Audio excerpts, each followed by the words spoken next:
Hello everyone! Welcome back to my channel and to my very first process video, which I hope doesn't completely suck. Thought it would be interesting to show you how I approach a double page spread where I sort of do some prep work to get ready for however many days will fill those 2 pages. Usually what I start with, I grab something out of my stash. It could be a piece of ephemera, die cut, paper.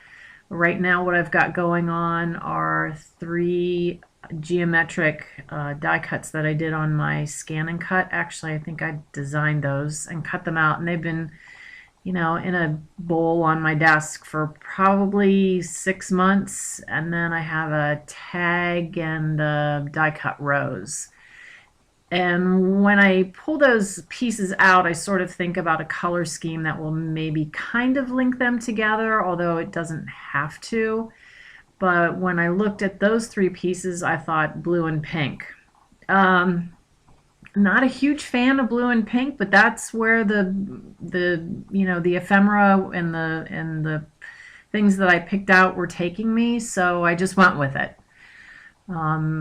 So first thing I do if I'm really stuck, apparently I was, is usually to get some color on the back of the pages. So I went with the tried and true mixed media technique that everybody seems to be doing these days, the smooshing or packaging technique. You take your distress inks, spread them on some acetate packaging. I think this was from a Thickers package. Activate it with a little bit of water and smush it down onto your page, and you let the packaging do the work. And the effect is really very, very cool. It's a very lovely watercolor effect. And so I'm drying the excess water off of the pages right now because I rarely take a heat tool to my journal because I use friction pens. And if you know friction pens, if you put heat to them, they disappear. So I just pull it off, pull the excess water off with a old rag. Another kind of general rule that I use when I'm decorating my journal, laying down ephemera, is I don't like pieces that float, meaning that they just are out there all by themselves, meaning stuck down with nothing either behind them or on top of them. And so when I decided that this rose was going to be a good anchor for the top of the page, I wanted something behind it to give it a little bit of definition, to pull it away from that page. And I'll tell you, there's nothing to give better definition than tissue paper, especially white and black polka dot tissue paper. I'm obsessed with that. So here I am going through my tray of embellished Project Life cards. You can see how I totally confess, yes, my name is Jody and I'm a Project Life card junkie. I love them. I decorate them. They are little mini pieces of art in my mind, and I love to put them in my journal. So I'm just going through my stash that I've already made and embellished, and trying to figure out which one is going to, it doesn't have to be matchy but definitely coordinate when you're doing a double spread. So I'm also looking at the backs, I think, because I'm hoping that you want the back to match as well as the front. So apparently I think this is brain surgery because it's taking me a whole lot longer than it really should. Come on, just pick one. And I think I go with the one that has the die cut. That's actually a die cut from Vilna Furstenberg. She's her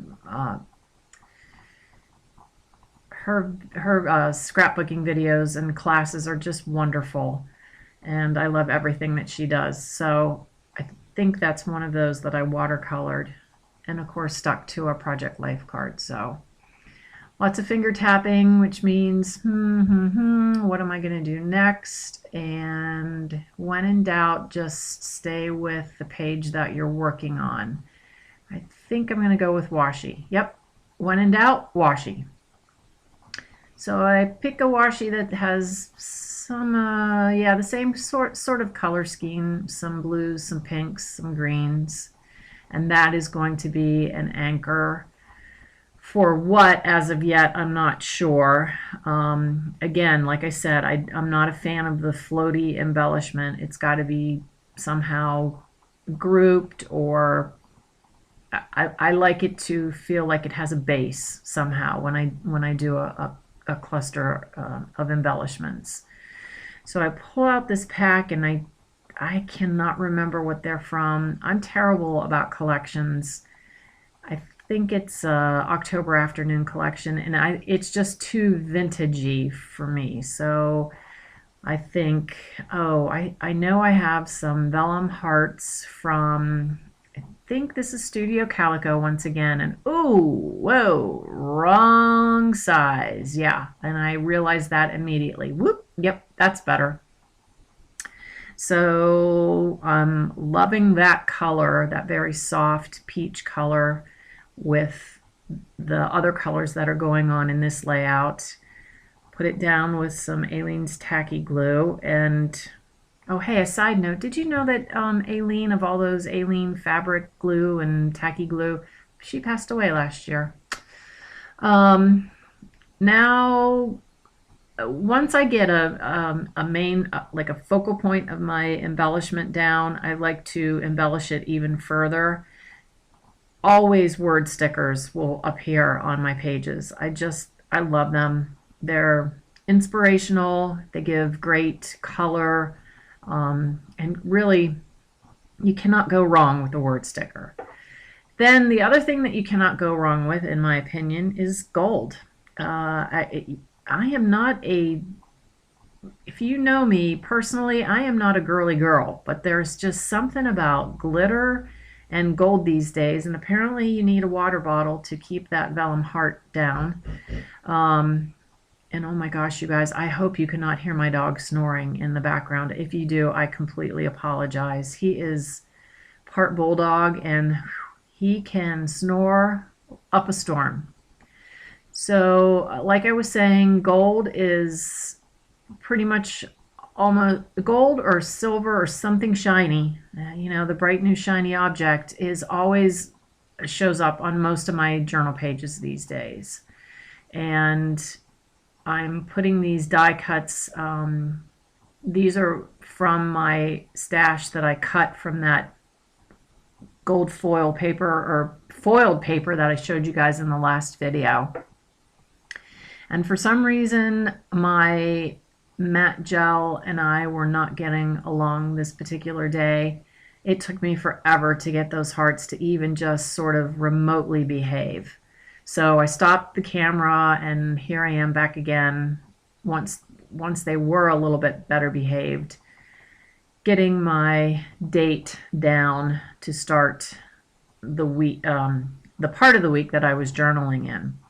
These are some, again, gold, go figure, thickers.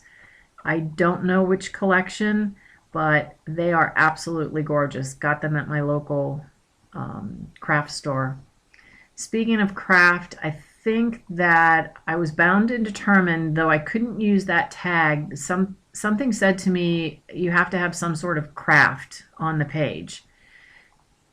But instead of craft, I think, well, maybe black, because I always like black for contrast on a page. There we go again with the sticking the hearts down.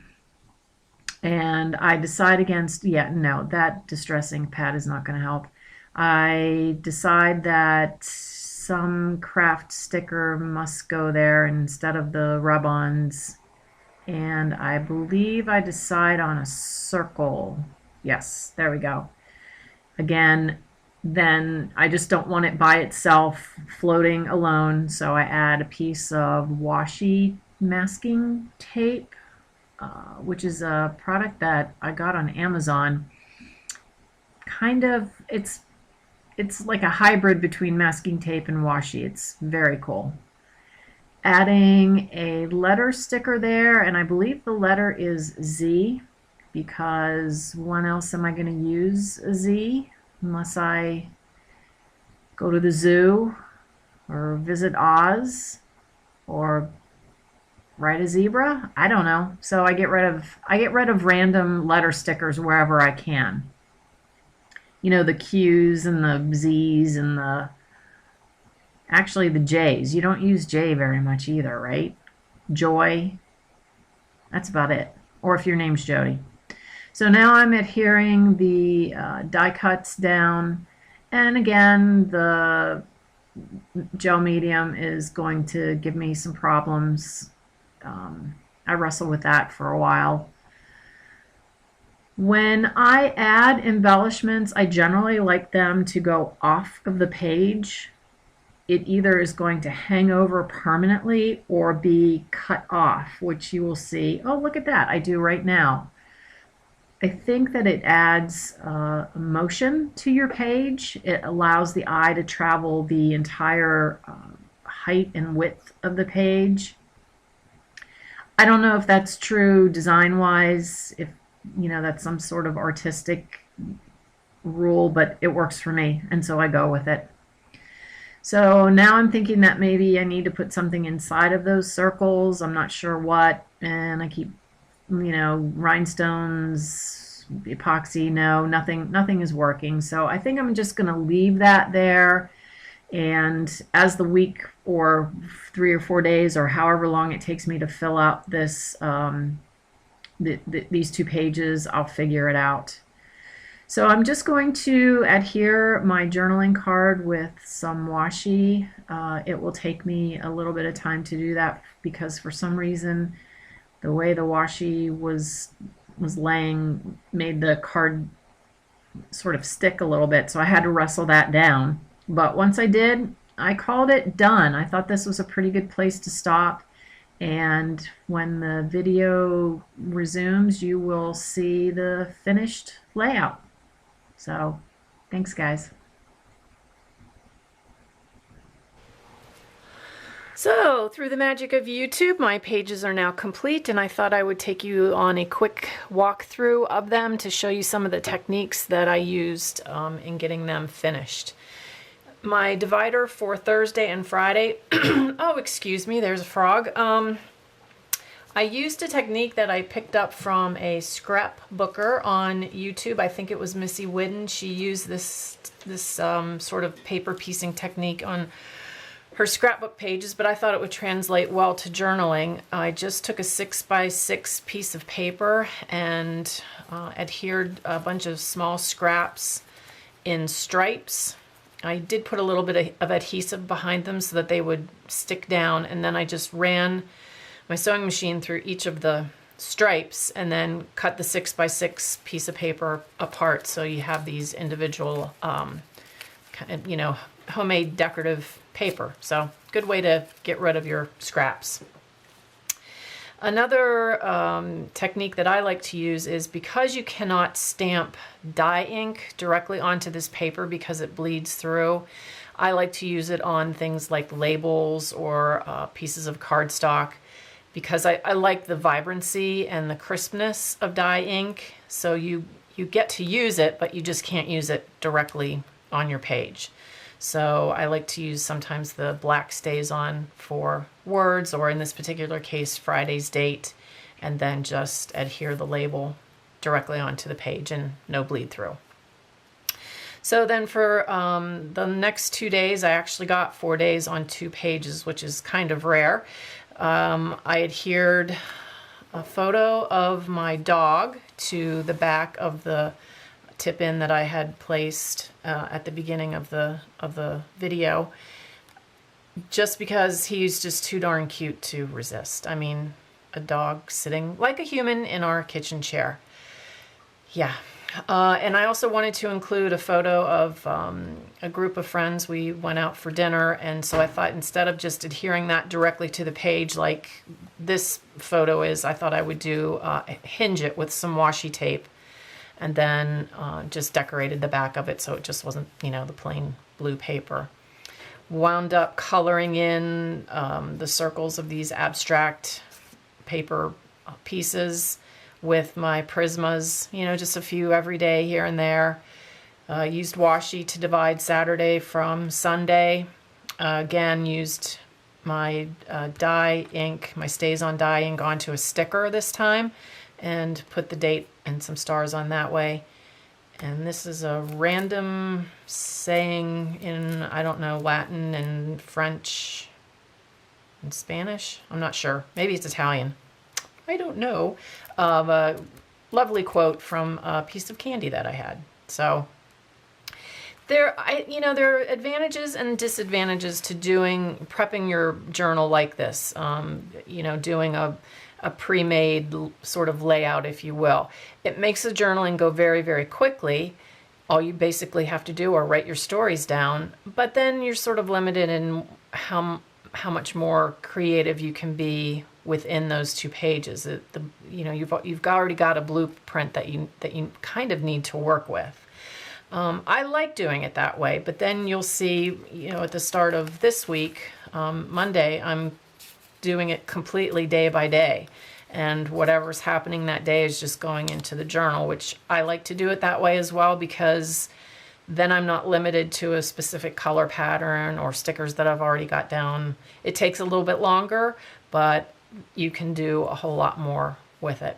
So I hope this was helpful. I hope seeing the process maybe gave you some ideas, has allowed you to think about different ways in which you approach your journal when you get ready to write your stories down.